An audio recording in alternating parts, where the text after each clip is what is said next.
राज्यात जिल्हा परिषद निवडणुकांची रणधुमाळी सुरू झाली आहे। अशात नगर परिषद आणि महानगरपालिकाप्रमाणे जिल्हा परिषद आणि पंचायत समितीमध्ये देखील स्वीकृत सदस्यांची नेमणूक व्हावी असा प्रस्ताव राज्य सरकारच्या विचाराधीन असल्याचं महसूल मंत्री चंद्रशेखर बावनकुळे म्हणाले आहेत। या प्रस्तावामुळे राजकीय पक्षांकडून कार्यकर्त्यांची सोय लावली जात असल्याची चर्चा रंगली आहे।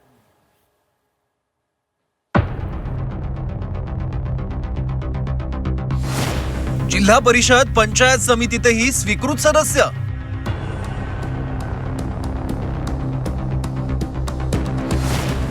जिल्हा परिषदेत 10 सदस्यांमागे एक स्वीकृत सदस्य।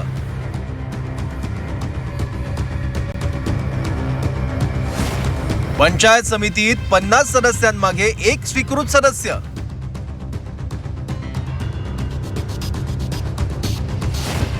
स्वीकृत सदस्य की नेत्यांची सोय?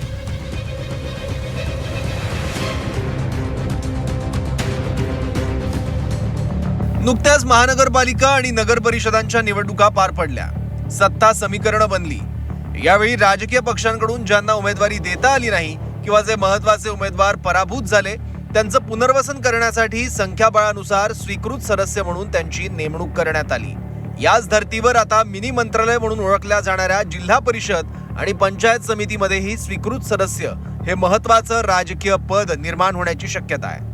राज्याचे महसूल मंत्री चंद्रशेखर बावनकुळेंनी जिल्हा परिषदेत 10 सदस्यांमागे एक आणि पंचायत समितीमध्ये 5 सदस्यांमागे एक स्वीकृत सदस्य निवडावा अशी मागणी मुख्यमंत्र्यांकडे केली आहे। त्यावर ग्रामविकास मंत्री यांनी चर्चा केली आहे। याबाबत शासन आणि मुख्यमंत्र्यांनी सकारात्मक भूमिका घेण्याचं सांगितलं। येत्या सभागृहात हा कायदा होईल असंही बावनकुळेंनी स्पष्ट केलंय। महानगरपालिका नगरपालिकेत स्वीकृत सदस्य आहेत, त्याचप्रमाणे जिल्हा परिषदेमध्ये सुद्धा स्वीकृत सदस्य असले पाहिजे, पंचायत समितीमध्ये स्वीकृत सदस्य असले पाहिजे, कोऑप मेंबर असले पाहिजे। याकरताचा शासनाचा मी जी मागणी केली होती ती मागणी माननीय मुख्यमंत्र्यांनी सकारात्मक पद्धतीने त्या मागणीला मदत करण्याचं सांगितलेलं आहे। मला वाटतं हा कायदा लवकरच मंत्रिमंडळाकडे आणि येणाऱ्या सभागृहात येईल। जिल्हा परिषदेमध्ये स्वीकृत सदस्यांबाबत सरकारने कोणतीही स्पष्टता दिली नसल्यामुळे हा निर्णय घेत असताना सरकारने आधीच स्पष्ट भूमिका घ्यायला पाहिजे होती अशी भूमिका काँग्रेसने घेतली आहे। स्वीकृत सदस्य हे सरकार नियुक्त करणार की संख्याबळावर नेमणार हे पाहणं देखील महत्त्वाचं असल्याचं पाटील म्हणाले। स्वीकृतचा जो निर्णय घेतो तो कशासाठी घेतो? ज्याला निवडणूक न लढवता त्या व्यवस्थेमध्ये योगदान देता आलं पाहिजे अशासाठी। राजकीय कार्यकर्त्यांना त्या ठिकाणी पुनर्वसनासाठी नाही। त्यामुळे जिल्हा परिषदेचं स्वीकृत करायचा जर निर्णय आता काय बहुमत आहे ते करणारच आहे। त्यामुळं किमान त्याच्या अटी शर्ती स्ट्रिक्ट असाव्यात आणि त्या अटी शर्ती फॉर्म भरायच्या आधी 24 तास काढू नयेत। नगरपालिकेला परवा स्वीकृतच्या अटी शर्ती ह्या 24 तास आधी सांगण्यात आल्या की हे असं पाहिजे, ह्या डॉक्युमेंट पाहिजे, आजच जाहीर करा।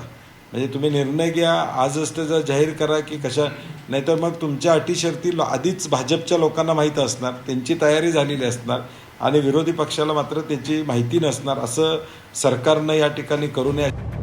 खरं तर स्वीकृत सदस्याची नियुक्ती करताना शैक्षणिक, सामाजिक अशा वेगवेगळ्या क्षेत्रातील तज्ज्ञांची निवड करावी असा नियम आहे। मात्र राजकीय पक्षांकडून कार्यकर्त्यांची सोय लावली जाते। आता जिल्हा परिषदांमध्ये देखील स्वीकृत सदस्य नेमताना अशीच सोय लावण्यासाठी इच्छुकांनी आतापासूनच फिल्डिंग लावणं सुरू केलंय। त्यामुळे स्वीकृत सदस्याच्या मूळ उद्देशालाच हरताळ फासला जात असल्याची चर्चा रंगली आहे। कोल्हापुरातून प्रताप नाईकसह अमर काणे, झी 24 तास, नागपूर।